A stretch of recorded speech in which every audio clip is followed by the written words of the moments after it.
Friend, कैसे हैं आप सब। उम्मीद है कि आप सब अच्छे हैं, आप लोग की तैयारी अच्छी चल रही होगी। तो आज हम ट्यूटोरियल द्वारा प्रकाशित बिहार पुलिस का सेट नंबर 2 आप लोग साथ डिस्कस करेंगे और उम्मीद करते हैं कि सेट आप लोग को बहुत ही पसंद आएगा। अगर पसंद है तो प्लीज़ लाइक जरूर कीजिए और जो फ्रेंड चैनल पर पहली बार विजिट कर रहे हैं तो चैनल को सब्सक्राइब कर लीजिएगा और साथ में बेल आइकन को प्रेस करना नहीं भूलिएगा। ठीक है, तो स्टार्ट करते हैं हम लोग क्वेश्चन नंबर फर्स्ट।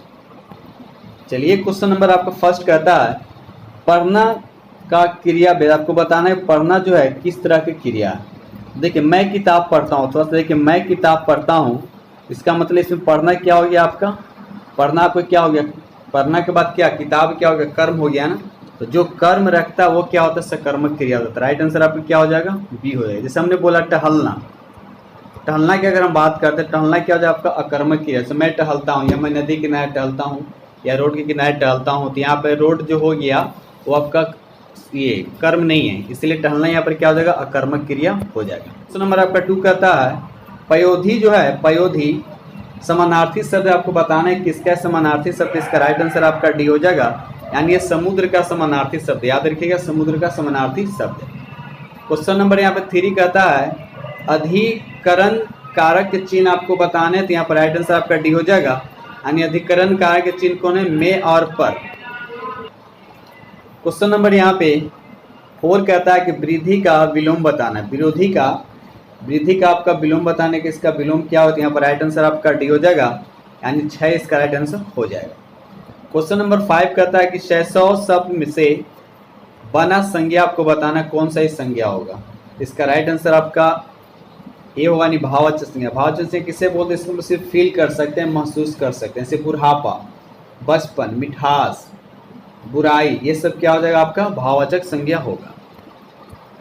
ये रहा अगला प्रश्न। क्वेश्चन नंबर यहाँ पर 6 कहता है संस्कृत के जो शब्द मूल रूप से हिंदी में प्रयोग किए जाते हुए क्या कहलाते हैं। तो इसका राइट आंसर आपका डी हो जाएगा, उसे हम तत्सम कहते हैं। उसे हम क्या कहते हैं, तत्सम कहते हैं। ठीक है, चलिए क्वेश्चन नंबर यहाँ पर 7 कहता है भरपेट में, भरपेट जो शब्द लिखा हुआ है किस समास का उदाहरण है।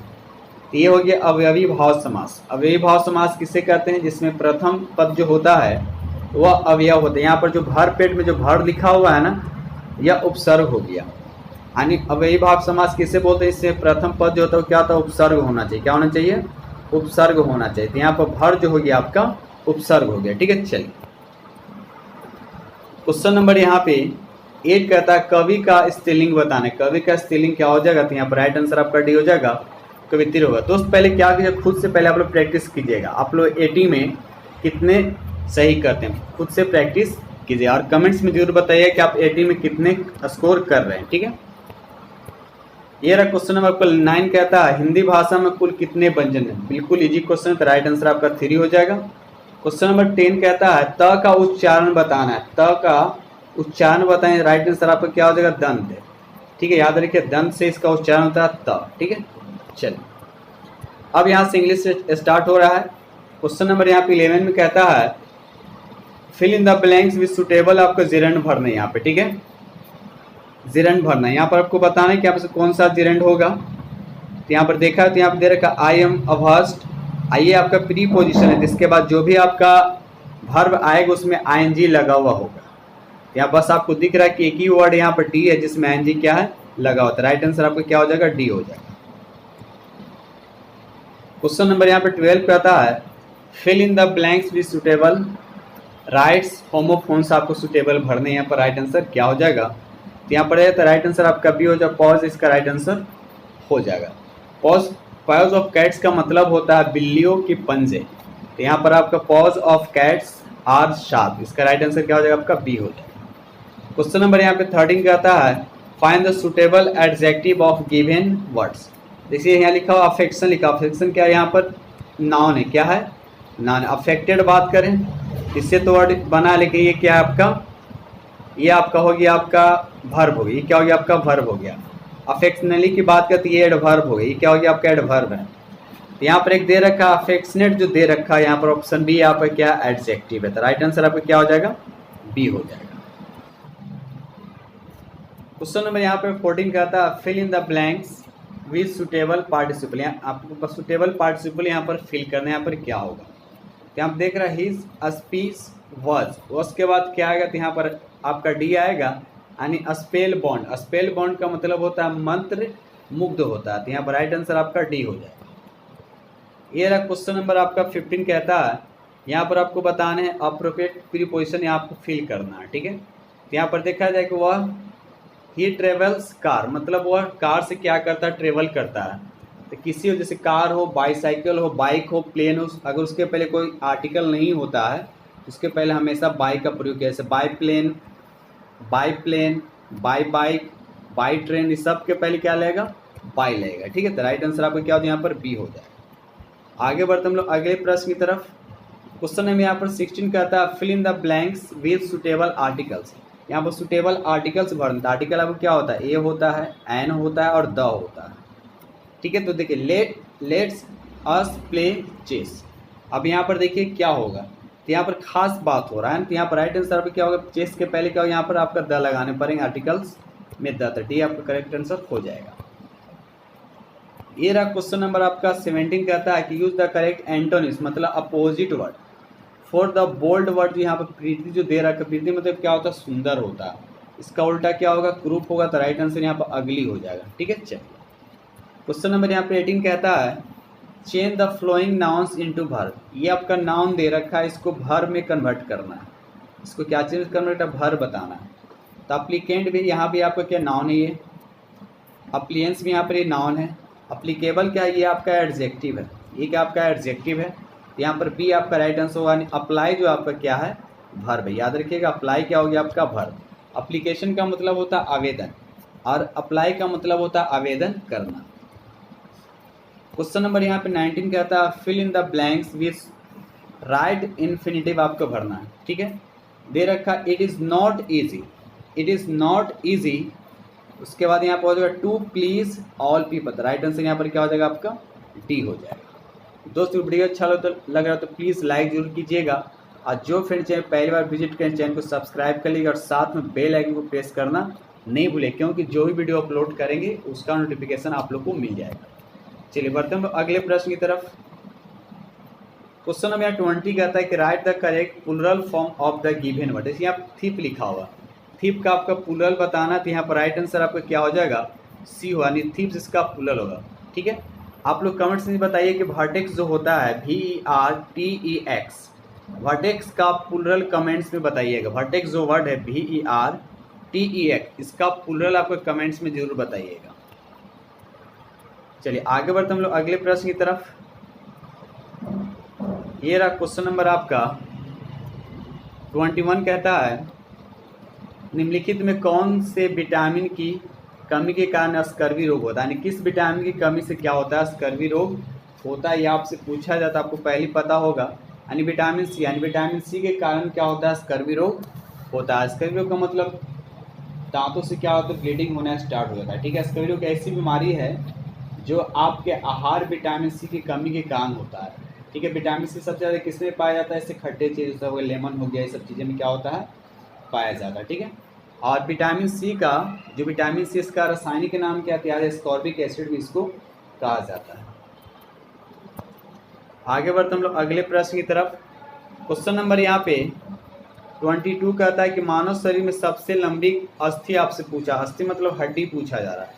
सबसे लंबी हड्डी कौन होता है, तो यहाँ पर राइट आंसर आपका जांघ की हड्डी, इसको फीमर बोला जाता है। अगर सबसे छोटी हड्डी के बाद होता है स्टेपिज होता है कान की हड्डी, याद रखिएगा। चलिए क्वेश्चन नंबर यहाँ पे 23 कहता है जल की संशुद्धि में कौन सा रसायन प्रयुक्त किया जाता है, इसको शुद्ध करने के लिए कौन सा इस ऑप्शन के अकॉर्डिंग क्या यूज़ किया जाता है। तो यहाँ पर राइट आंसर आपका बी और पोटासियम परमैंगनेट। क्या होता है, पोटासियम परमैंगनेट जो पानी में क्या होता है, आसानी से घुल जाता है। इसका फार्मूला होता है KMnO4 होता है, किसका, याद रखिए, पोटासियम परमैंगनेट का। क्वेश्चन नंबर यहाँ पर 24 कहता है किस पोषक तत्वों का सर्वप्रथम मुंह में पाचन होता है। सबसे पहले चारों में किसका पाचन जो है मुंह में होता है, तो राइट आंसर आपका बी हो जाए, कार्बोहाइड्रेट का। कार्बोहाइड्रेट का फार्मूला क्या होता है, C6H12O6। याद रखिए कार्बोहाइड्रेट का क्या होता है, फार्मूला होता है। आगे बढ़ते हम लोग अगले प्रश्न की तरफ। ये रहा 25 कहते हैं निम्नलिखित में कौन ऊष्मा और विद्युत का सुचालक होता है। ऊष्मा और विद्युत का सुचालक होता है कि हीरा आपका सुचालक नहीं, कुचालक होता है। एंथ्रासाइट एक कोयला के एक प्रकार है, यहाँ ग्रेनाइट एक पत्थर है, तो यहाँ पर राइट आंसर पे क्या हो जाएगा ग्रेफाइट। ग्रेफाइट क्या है, ये अधातु होते हुए विद्युत और ऊष्मा का क्या है, ये सुचालक होता है और ये कार्बन का अप्रूप होता है। ये भी याद रखिए कार्बन का अप्रूप होता है। जैसे यहाँ देखिए हीरा भी, ये भी कार्बन का अप्रूप होता है, ठीक है, लेकिन दोनों में क्या होता है डिफरेंस है, ठीक है। चलिए क्वेश्चन नंबर यहाँ पे 26 कहता है उच्च रक्तचाप का प्रमुख कारण क्या होता है। यहाँ आपको राइट आंसर आपका ये हो जाएगा मानसिक टेंशन। मानसिक टेंशन क्या होता है, ब्लड प्रेशर क्या होता है, बढ़ जाता है, ठीक है। चलिए क्वेश्चन नंबर 27 कहता है एक विद्युत चालक में विद्युत आवेश के प्रवाह के दर को क्या कहा जाता है। इसका राइट आंसर आपका बी हो जाएगा, उसे विद्युत धारा कहा जाता है। विद्युत धारा को किस में मेजर करते हैं, तो एम्पियर में, याद रखिएगा एम्पियर में। आवेश को किस में मेजर करते हैं, चार्ज को, तो कूलम में, याद रखिएगा। चलिए ये रहा अगला प्रश्न। क्वेश्चन नंबर यहाँ पे 28 कहता है कि हैजा किसके कारण होता है। आपसे पूछा जा रहा है हैजा जो है किसके कारण होता है, तो राइट आंसर आपका बी हो, यानी बैक्टीरिया के कारण क्या होता है, हैजा होता है, याद रखिएगा। चलिए क्वेश्चन नंबर यहाँ पे 29 कहता है सर्वप्रथम परमाणु सिद्धांत को किसने प्रस्तुत किया था। इसका राइट आंसर आपका डी हो जाएगा, जॉन डाल्टन ने सबसे पहले प्रस्तुत किया था। चलिए रहा अगला प्रश्न। क्वेश्चन नंबर यहाँ पे 30 कहता है वायु में नाइट्रोजन की प्रतिशत बताना। नाइट्रोजन की प्रतिशत वायु में कितना है, तो आपको पता होना चाहिए। राइट आंसर आपका सी होगा, यानी 78%, याद है 78.03%। और इसमें पूछा ऑक्सीजन का कितना होता है, तो याद रखिएगा 21% के आसपास होता है, ठीक है। अगर वही हम बात करते हैं आर्गन की बात करते हैं, तो आर्गन कितना होता है 0.93% होता है, 0.93% होता है। अगर ऑक्सीजन ये कार्बन डाइऑक्साइड की बात करें तो 0.03% होता है, ठीक है। चलिए क्वेश्चन नंबर यहाँ पे 31 कहता है, क्वेश्चन नंबर यहाँ पे 31 कहता है यहाँ पे कि ढोकला बनाने में प्रयुक्त विधि क्या है, यानी ढोकला बनाने में क्या कौन सा विधि, कौन सा मेथड का प्रयोग किया जाता है। तो यहाँ पर राइट आंसर आपका बी हो जाएगा, यानी खमीरीकरण का प्रयोग किया जाता है। क्वेश्चन नंबर यहाँ पे 32 कहता है कि टाइफाइड बुखार किसके द्वारा होता है। टाइफाइड बुखार जो है किसके द्वारा होता है, तो यहाँ पर राइट आंसर आपका ए हो जाएगा, ये जीवाणु के द्वारा होता है, याद रखिएगा जीवाणु के द्वारा होता है, याद रखिएगा। चलिए आगे बढ़ते हम लोग अगले प्रश्न की तरफ। कहता है आधुनिक टीवी के स्क्रीन किससे बनी होती है। आधुनिक टीवी जो होता है उसका स्क्रीन जो होता है किससे बना होता है, तो यहाँ पर राइट आंसर आपका डी हो जाएगा, प्रकाश उत्सर्जन वाले डायोड से बने होते हैं, ठीक है। तो आप लोग कमेंट सेक्शन से बताइएगा कि टीवी जो कलर टीवी होता है उसमें प्राइमरी कलर कितने होते हैं, ठीक है। प्राइमरी कलर कौन कौन सा होता है आप लोग कमेंट्स में लिखकर जरूर बताइएगा। क्वेश्चन नंबर यहाँ पे 34 कहता है विद्युत के प्रेस, हीटर, विद्युत केतली आदि किस तत्व के बनी होती है। देखिए प्रेस, हीटर और विद्युत केतली के जो होता है वो किस तत्व की बनी होती है, तो यहाँ पर राइट आंसर आपका सी हो जाएगा, नाइक्रोम की बनी, क्योंकि वहाँ पर रेजिस्टेंस हमको ज़्यादा चाहिए, ठीक है ना। नाइक्रोम की बनी होती है। और नाइक्रोम क्या एक मिश्र धातु, याद रखिएगा नाइक्रोम क्या एक मिश्र धातु, जिसमें निकेल होता है, आयरन होता है और उसके बाद क्रोमियम, तीनों को मिलाकर क्या बनाया जाता है, तो नाइक्रोम बनाया जाता है, याद रखिएगा।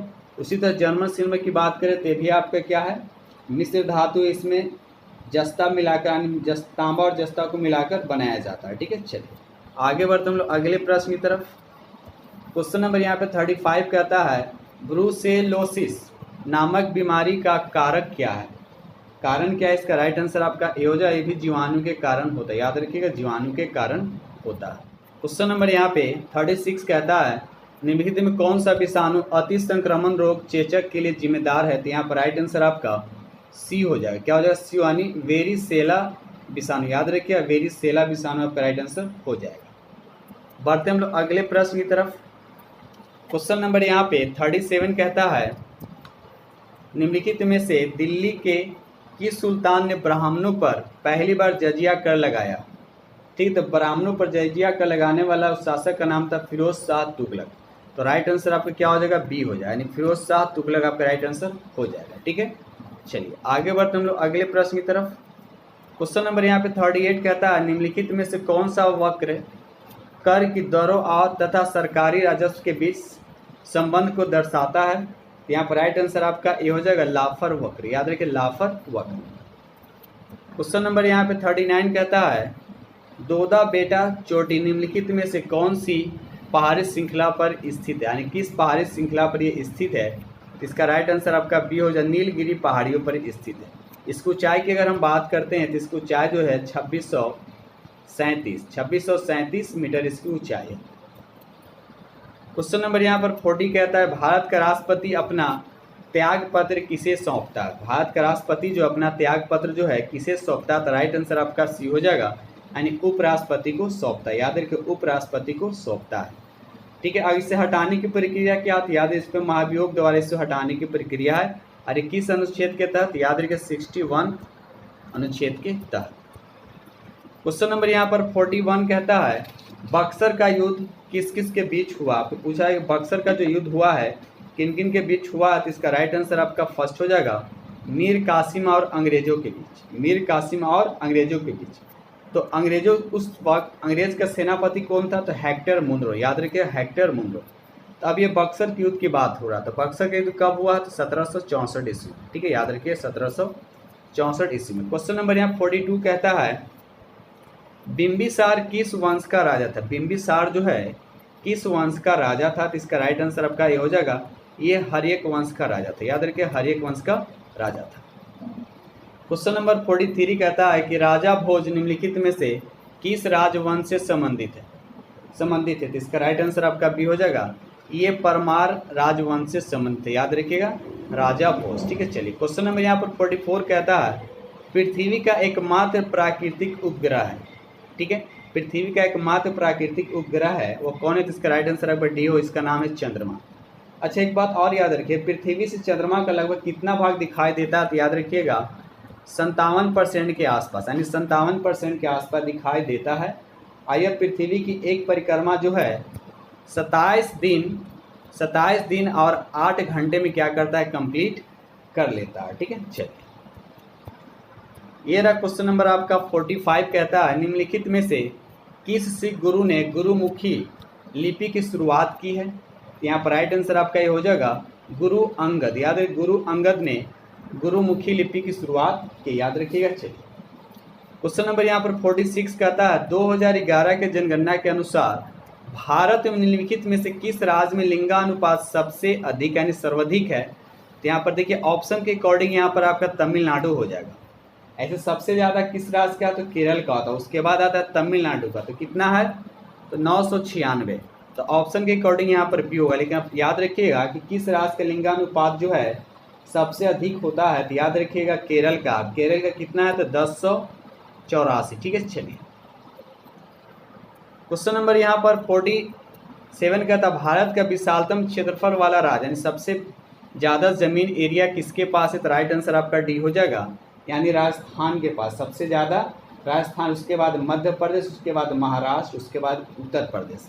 अगर जनसंख्या में पूछा है तो पहला स्थान पे कौन होगा आपका, तो पहला स्थान पे हो जाएगा आपका उत्तर प्रदेश। और सबसे कम जनसंख्या वाला कौन होगा, तो आपका सिक्किम हो जाएगा। ठीक है, चलिए क्वेश्चन नंबर 48 कहता है किस संविधान संशोधन द्वारा पंचायतों को संवैधानिक दर्जा दिया गया। यहाँ पर राइट आंसर आपका सी हो जाएगा 73वां संविधान संशोधन। अब ये कब हुआ था, 1992 से 93 में हुआ था। ठीक है, और साथ साथ ये भी याद रखिएगा इसी संविधान संशोधन में भाग 9 को संविधान में जोड़ा गया था। पहले कितने, ठीक है, संविधान में इसको पहले 8 भाग था।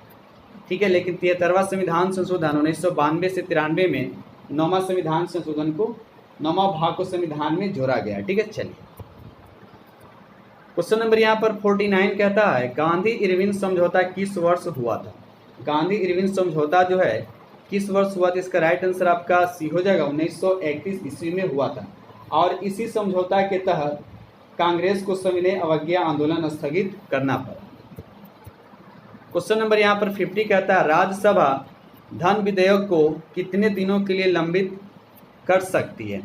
इसका राइट आंसर आपको बताना है, ये आंसर डी हो, यानी 14 दिन तक। आपको ये भी पता धन विधेयक जो है राज्यसभा में पेश नहीं किया जाता, धन विधेयक को हमेशा लोकसभा में पेश किया जाता है। तो आप ये बताइए किस अनुच्छेद के तहत जो है धन विधेयक को राज्यसभा में प्रस्तुत नहीं किया जाता। तो याद रखिएगा अनुच्छेद 109 के तहत जो है धन विधेयक को राज्यसभा में पेश नहीं किया जाता।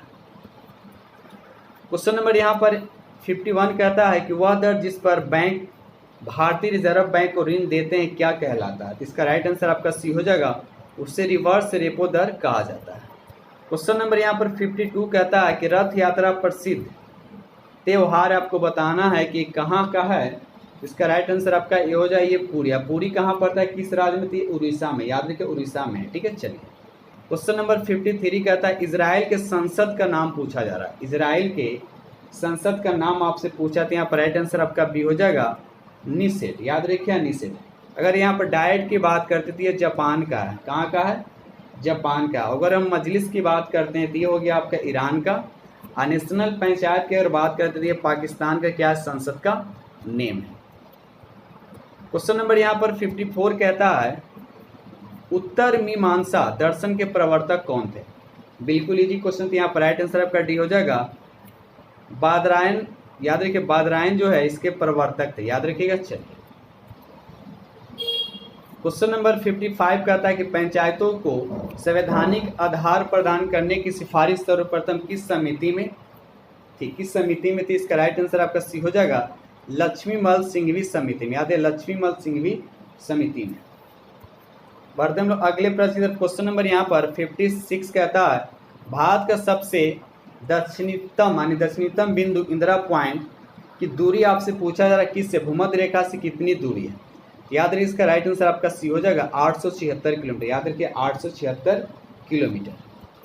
ये रहा अगला प्रश्न। क्वेश्चन नंबर यहाँ पर 57 कहता है भारतीय थल सेना के पूर्व कमांड का मुख्यालय कहाँ स्थित है? इसका राइट आंसर आपका सी हो जाएगा, कोलकाता। आप याद रखिए भारतीय थल सेना का मुख्यालय नई दिल्ली में है और इसे 7 कमांडों में डिवाइड किया। कितने कमांडों में डिवाइड किया गया? 7 कमांडों में, जिसमें पूर्वी कमांड का मुख्यालय कहाँ है? तो ये कोलकाता में है। ठीक है, याद रखिएगा। चलिए क्वेश्चन नंबर यहाँ पर 58 कहता है प्रसिद्ध यात्री निकोलो कोटी किसके शासनकाल में विजयनगर की यात्रा की थी? यहाँ पर राइट आंसर आपका डी हो जाएगा, उपयुक्त में से कोई नहीं। तो अब रहा सवाल कि निकोलो कोटी जो है किसके शासनकाल में ये विजयनगर की यात्रा की? तो याद रखिए देवराय प्रथम के। याद रखिए देवराय प्रथम। ठीक है ना, देवराय प्रथम जब उस शासक था तो उसी के शासन काल में निकोलो कोटी जो है विजयनगर की यात्रा किया था। ये रहा क्वेश्चन नंबर आपका 59 कहता है राज्यसभा के उपसभापति का निर्वाचन किसके सदस्य करते हैं? इसका राइट आंसर आपका बी हो जाएगा, राज्यसभा का। याद रखिए राज्यसभा का। और राज्यसभा का उपसभापति कौन होते हैं? तो उपराष्ट्रपति होते हैं, याद रखिएगा। ये रहा क्वेश्चन नंबर आपका 60 कहता है निम्नलिखित में से किस अधिनियम द्वारा ब्रिटिश सरकार ने भारतीय प्रशासन को सीधे अपने हाथ में ले लिया था? इसका राइट आंसर आपका ये हो जाएगा 1858 ईस्वी। याद रखिए 1858 ईस्वी में। क्वेश्चन नंबर 61 कहता है संगीत नाटक अकादमी की स्थापना कब की गई? इसका राइट आंसर आपका ये हो जाएगा 1953 में इसकी स्थापना की गई। अगर वही पूछागा ललित कला अकादमी की स्थापना कब हुआ था? तो 1954 में। राष्ट्रीय नाट्य विद्यालय की स्थापना कब हुआ था? तो भी याद रखिएगा 1959 में हुआ था। ठीक है, चलिए ये रहा क्वेश्चन नंबर आपका 62 कहता है भारत में मानसून सबसे पहले किस स्थान पर आता है? तो देखिए यहाँ पर ऑप्शन देखा तो सबसे पहले अंडमान निकोबार में आएगा। ठीक है, उसके बाद आता है केरल में। ठीक है, तो ऑप्शन के अकॉर्डिंग यहाँ पर क्या हो जाएगा आपका अंडमान एंड निकोबार होगा, उसके 1 सप्ताह के लगभग फिर केरल में आता है। ठीक है, चलिए क्वेश्चन नंबर यहाँ पे 63 कहता है निम्नलिखित में कौन रिजर्व बैंक का कार्य नहीं? कौन सा इसमें है जो रिजर्व बैंक का कार्य नहीं है? तो यहाँ पर राइट आंसर आपका डी हो जाएगा व्यापार नीति का निर्धारण करना। ये जो है रिजर्व बैंक का कार्य नहीं है। क्वेश्चन नंबर यहाँ पे 64 कहता है भारत में संविधान के किस अनुच्छेद में वित्तीय आपातकाल को रखा गया? यहाँ पर राइट आंसर आपका सी हो जाएगा अनुच्छेद 360। याद रखिए अनुच्छेद 360। और ये भाग कितने में आता है? तो भाग 18 में आता है, याद रखिएगा। चलिए क्वेश्चन नंबर यहाँ पे 65 कहता है कि संसद के अंतर्गत शामिल होते हैं। तो संसद के अंतर्गत शामिल कौन कौन होते हैं? राष्ट्रपति भी होता है, राज्यसभा भी होता है और लोकसभा भी होता है। तो राइट आंसर आपका क्या हो जाएगा? यहाँ पे डी हो जाएगा। ठीक है, चलिए क्वेश्चन नंबर यहाँ पे 66 कहता है निम्नलिखित में कौन सही सुमेलित नहीं? आपसे पूछा जा रहा है कौन इसमें सही सुमेलित नहीं है? तो यहाँ आपका पहला ही ऑप्शन दे रखा है अनहैप्पी इंडिया के लेखक बाल गंगाधर तिलक नहीं है बल्कि लाला लाजपत राय हैं। याद रखिए लाला लाजपत राय हैं जो 1920 के अधिवेशन कांग्रेस के विशेष अधिवेशन की अध्यक्षता भी किए थे। यानी अनहैप्पी इंडिया के राइटर कौन है? लाला लाजपत राय। यानी गलत आपका स्टेटमेंट ये हो गया, यानी ये आपका सुमेलित नहीं है। ये रहा क्वेश्चन नंबर आपका 67 कहता है कि निम्न में से किसने 31 दिसंबर 1928 को दिल्ली में हुए सर्वदलीय मुस्लिम सम्मेलन की अध्यक्षता की थी?